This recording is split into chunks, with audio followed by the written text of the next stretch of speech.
Alright folks, welcome to the shop. I got a bunch of the ocean color. Yeah, I got oodles of it. I went back there and looked around, see what I had, and we don't need much. We don't need, but when this melts down, we don't need about 6 ounces. We fill two little molds. So I've been sitting here cutting this up, getting ready to get started. Gonna fire it up. So I got plenty. We're gonna throw this into the microwave. Y'all noticed I've got a new microwave here a couple videos back. It's a much stronger. If you open the microwave, you ought to know this. At the top, above the door, it'll tell you the watts. This is 1,000 watt. The one I had before was 900. What a difference!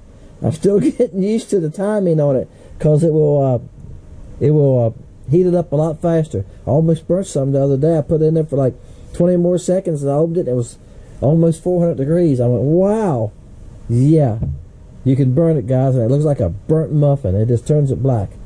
Let me get this cooked up. It won't take long, a couple minutes, and I'm going to put it in my vacuum chamber. I always do that with used plastic because you'll have like little bubbles and stuff on the top. It'll suck all that out. We'll get the temperature about 330, 325 in that area, and we're going to shoot it in the molds. I got the molds already loaded. All right. See all that fuzz and all those bubbles on there? Smooth now, isn't it? No bubbles on top. That vacuum chamber just sucks all that out of there. Bam, it's ready to shoot now. Alright guys, fresh out of the vacuum chamber, still hot enough. Still 330. You can get it too hot. That causes dimples.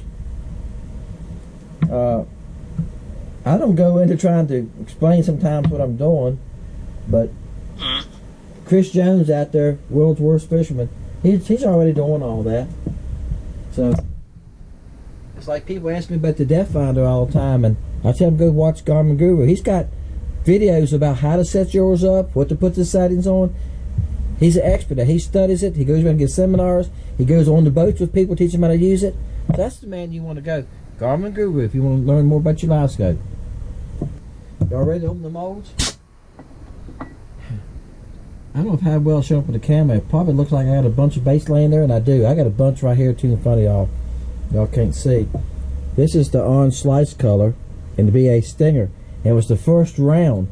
That orange color, when you mix it, it's called orange yellow. When you mix it, it looks really strong in your cup. So when I shoot the mold the first time, I take it out and look at it and check it before I go on. And I went, nah, it's a touch light, so I had to add more color into it. I'll give those away to local people. Like I said, I got baits laying here, like right here. I had, in front of y'all's a shelf laying full of baits. This has got a little nick out of the top. See it right there? But you'll see in the video, I got a video coming with the prey bait. You'll see it before you're going to see this video. This video is going to be Sunday, okay, for the catch. And Wednesday's video, I'm going to load about the prey bait. And I'll show you how I rig it. Also, at the end of the video, before I finish up, I didn't put the 4 catches in it because I mentioned what's going on with, with live scope. And if y'all been keeping up with it on the internet, y'all let me know what y'all think. Tell me what you think about it. I've been reading the comments. I know the other day I spent over half an hour reading the comments on one of the guys' stuff. Just the things that people say. Wow. I'm amazed. I'm amazed. There you go. Now guys, this is a fluorescent green. Yeah. So it takes less light for the fish to see it. So this right now our water visibility was about 2.5 foot. This green is going to show up further down in the water. Now there's guys that's got videos on YouTube about colors, and as you get deeper in the water they turn gray. Okay, this one's going to stay green longer because it needs less light. Fluorescent colors do to shine. Okay, to stand out. There you go. It's a fluorescent green and it has blue silver flake in it. All right. You can see the blue and silver. It's got black in it too. Blue, silver, and black. Works great. This is one of the best skipping baits I have. All right, and that was one of the reasons I used it today. I don't take away from my video. You'll hear me mention it in the video later on at the end. But some of these fish ran into today were way back under a dock, way back, And this bait will go on with that 2-pound line I'm using. It goes on. I'm using 1/32 ounce head. It'll skip on back through there, guys. Skips really good. All right. Yeah, I can only make 20 at a time. Each mold makes 10. That's all I got in the tadpole. But I'm doing fine with it. I sell quite a few of them, especially in the spring. But by the time I started getting warm, a lot of people was buying them for skipping docks and shooting docks. It works great. So there you go. Now, this is support a catch. Leave your number 1 through 400 on Wednesday evenings after 5 o'clock. I still have people leaving number at 7 o'clock on Wednesday evening. I'm sorry, it's over with. I got to have time to edit it, guys, and I got to send it to YouTube, so to be there at 6 o'clock. I load videos at 6 o'clock. I do them with a schedule. I self-set them. YouTube loads them for me. I set them at 6 o'clock. At 6 o'clock a.m., they load themselves, okay? And I got to get all that done and get them on YouTube and to YouTube and stuff and finish them off. It takes me about 2 hours, guys, to get all that done. So that's why I want them done by, it's about 5:30 time I get done making the video, all right? So that's why I do that. Wednesday evenings after 5, it's over with. By 5:10, it's over with. Leave your number before that. And make sure you subscribe. If that block is black, you're not subscribed, okay? Thursday, I load that video, like I said, at 6 o'clock in the morning. If you win, come and look at it. If you leave a number, come and look, see if you won or not. If you win, and you go, hey, I won this week, email me. My email is under show more, under the video. Email me and say, hey, here's my address. Even if you've ordered from me, at least email me and say, hey, my address, if you ordered lately, my address is still the same. Yeah, I don't want to make that mistake again. I sent to somebody that had moved. That's right. So that's why I'm asking you to do that. Appreciate everybody. I do thank you for your orders. I do thank you for watching Fishing Lake Country. Okay, leave a comment on what do you think about what I'm talking about at the end of the video. All right. So there you go. I'm not gonna say more than that. I just think there's a lot going on. I'm like, wow. That's right. Hey guys, see y'all next time, Fishing Lake Country.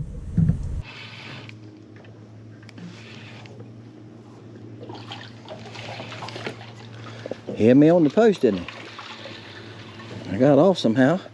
I'm gonna tell you what. That's why you use 2-pound test. They wrap around the post. You can hold them with 2-pound test. Bam. That's a good one too. These fish were way back there, guys. Well, that's a good one. It's the best fish I've caught all day. The bigger fish, the last 2 times I've been harder to find. Now y'all have seen them in a couple videos. That's a good fish. That's a 13.5, maybe 14-inch fish. I'm gonna have to move. If I get run over. Maybe not. May have stayed over there. This don't happen very often, guys. It's a school of shad here. And a school of shad came in. And the... I'll flip him. School of shad came in and the crappie got after him. So I threw back her real fast. And the first time, they didn't pay attention to me. He's about 10.5. And I thought, oh boy. I threw back her again. I couldn't see my bait. And I was just moving it. And the shad went that way. And I seen the crappie after him. I seen the crappie running through the school of shad. It's interesting to watch on live scope. So live scope can be fun. Look, they're right here now. See, they done chased the shad around now. Probably won't catch any more of them now. They're gone. There's a couple there. See, there's a couple still here. A little bit of brush he put down. I talked to this guy a couple times. His kids were here fishing one day, and I said, the crappie are under the dock. And I told him, let's go back there about that 3rd post, go out in the middle, cut you about a 2x2 hole, then put you some 2x4s around it, down 1.5 inches, and then put you a couple of braces across the back of the 2x6s, drop them back in there. He looked at me, he said, yeah. I said, where you kids just fish through that hole? Just drop the minnows right down through that hole. There's fishing minnows. He never done it. He's got a rug there for chairs. You lay a rug over it, you never know it anyway, would you? That's all right. In my dock, I done cut it. I'd drop a bunch of brush down right through it too, wouldn't you? I'd stuff a couple cedar trees down through with some weights on them. Because that's where the crappie want to stay, behind the swing, behind that table there. I know it was like a long ways to y'all, but it's only 12 foot back there. They're hard to catch today, guys. I finally went to this Tadpole Jr. in the ocean color.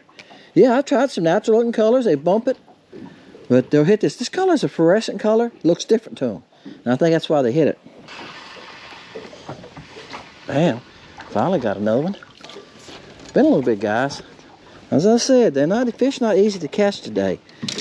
You ever notice some days you go out and you go, bam, what a good day. And next time you go out and think, what am I doing wrong? I'm gonna add something to this video. Let me catch one more fish and I'm gonna add something to it. He's not a bad one. Get off the post. Come on, get off the post. Gotcha. Alright, since he hit that post, I didn't even retire after the first one. He's okay. My line's okay. He jumped it and break it. I think I done caught the biggest ones out there, haven't I? The first one was the biggest one, wasn't it? Boy, he wanted it. I seen 3 of them moving, and I kept reeling. Guys, I don't see them all the time. Well, I can feel that my line's messed up. I don't see them all the time on the live scope. I see where they're at, so I'm just casting back there. That's all I'm doing. But I try to keep the live scope handle close to it. He's over 10. And that's what I want to see. I want to see him moving. If I see him moving, I know that my bait's close to him. I know they're after it. There you go. Ocean Color Tadpole Jr. Now, guys, I kept this a secret. This is a pour to catch, and I'm only going to put 4 fish on it. I might cast here another. You know how I am. I might cast a couple more times. But the fishing was tough this morning. Here's what I said I was going to add. Okay? And I don't but this, I'm not saying this for any hard feelings or anything. I'm going to mention something that a lot of people, it's a sore for them. They don't like it. But here it goes. Y'all notice with Bassmaster and a lot of these bass fishing tournament leagues are changing their rules about forward-facing sonar, about live scope. And I understand that. From old time, how bass fishing used to be. I used to bass fish a lot. I used to fish tournaments. I fished BFL for a while. I fished a lot of open tournaments around different lakes. I understand. You got to have rules and regulations, and it doesn't bother me. I think they need to do whatever they need to do. All right. If they think they need to ban it, they need to ban it. I don't care. It don't bother me anyway. I don't fish bass tournaments. It might come to crappie tournaments one of these days too. I don't know. They even, I think some of them even banned it crappie breaks. Did y'all catch that? Yeah. So they're going to have one trolling motor. I can't remember which one it was. But I've been watching the guys talking about that, okay? And here's what I really wanted to say that I think some people get mad about. Live scope, if you fish it enough, here's what you learn. This morning, I went to 3 docks that had crappie on them. I could look back and see them just like I see those crappie. I caught none. Not one fish at 3 docks. None. I fished each one 20 minutes probably. Not one fish did I catch at either of those first 3 docks. Live scope is a great tool because I can look out there and go like, there's the dock post. Nope, no fish there. Let's go to the next dock. What does it do to me? What I think live scope does, it speeds up the process of you finding fish. That's what it does. Now, I see people make those comments. I'm going like, the thing live scope does is speed it up and help you find the fish. Here's what it does. If I was bass fishing here like this now, I'd put it on 80 feet and look around. And here's how I use live scope for bass fishing. I go, there's a stump. I throw at that stump. There's some trash. So I throw at that trash. I don't actually look for the fish. I've caught fish when I had bass when I didn't see nothing there. If they're laying up against that stump close to it, it's hard to separate them, isn't it? So that's how I use live scope for bass, and same thing for crappie. Like, look here. There's a little brush pile, and there's 2 fish on it, okay? Now, so I'm going to throw right there. I'm not going to throw over here. Ain't nothing over there, is it? Or I ain't going to throw over that way. See here? That's what ain't nothing over that way. But it's 2 right there. It gives you a focal point. It gives you a target. Live scope gives you a target, so you know where to throw. It doesn't catch the fish for you. I'd say, well, those first 3 docks, if live scope helps you catch those fish, somebody didn't tell those fish didn't read the same book, did they? Or watch the same video. Some of these guys really trashed live scope. I mean, y'all seen the comments, and I don't know why. If they dislike the old time, and I see people comment back to them and say, hey, if you hate live scope so much, I reckon do you fish out of a canoe with a paddle and a cork and a bobber? And I'm going like, well, that's going. In other words, you don't use no technology at all. I don't know. I don't know why they like that. But anyway, I like live scope. I know most of y'all crappie fishermen do. It does save a lot of time. It's a time saver. Does it help you catch fish? Yeah, it helps you catch fish because you find the fish and you know where to cast, right? So you spend more time casting where the fish are. I reckon that's what I'm trying to say. You spend more time fishing where the fish are, less time fishing where there's no fish. Bam, I think that's the way to say it. That's what LiveScope helps you. All right, guys, appreciate you. I just want to say that because there's a lot of stuff going on now. People are making a lot of comments about it, you know, and they need to do whatever they think they need to do. I understand it. But I know a lot of their money comes from Garmin, Lowrance, Humminbird. It's a lot of the bass fishing industry, right? Side scan's been out for a long time. It's a great tool, right? We've had down imaging. We've had some great tools. Hey, guys, I remember when all I had was a flasher. And then I had this Humminbird. Fish were in red. Hey, y'all remember that? We've come a long ways. I'm going to use the technology as it comes out, as it gets better. I'm going to use it because all I had was a flasher one time. All right, guys, appreciate y'all. Okay, some people got mixed feelings on it, and that's fine. However you feel about it is fine. It doesn't make any difference, you know. Just got to think about it. They got to do what they got to do. I don't care what Bass does. They need to do what they think is going to help their organization, right? Appreciate y'all, guys. I just thought I'd mention that because I know a lot of y'all are keeping up with it. I know you are. And people stop me all the time and say, I know you got LiveScope. You ain't going to be able to use it. They're going to ban it. You can't. I go, what? You ain't going to be able to use your LiveScope next year. I said, no. It's in the tournaments, dude. It's not me. It's in the tournaments. They're not going to ban people from using it, right? So anyway, hey, guys, appreciate y'all. Thank you for watching. I'm not going to put many fish in this because I spent too much time talking. And I was going to put the 4 in it. This is support a catch. Leave your number, right? 1 through 400. When I go back in this evening, I'll make the shop part. And then it'll be the shop part, and then it'll be the fishing part, and then at the end, leave your number. Wednesday evening, I do a draw. Make sure you're a subscriber. If it's black on that button, subscribe, you're not a subscriber. Resubscribe. You can be unsubscribed, okay? And Thursday, I'll load that video of who won. If you win, if your number's picked, if you got closer to the number and you didn't go over it and it hit you, somebody hit it on the head the other day, didn't it? Not on the head. And then email me your address. My email's on the show more. It's bluebase1954 gmail.com. Email me your address, okay? Because I've learned I can't trust your shipping address. Somebody moved and I messed him, so hopefully he'll still get it. So email me your address so I won't make a mistake, okay? And make sure you get it to your house. All right? I want you to get your baits that you won. See y'all, guys. Appreciate you.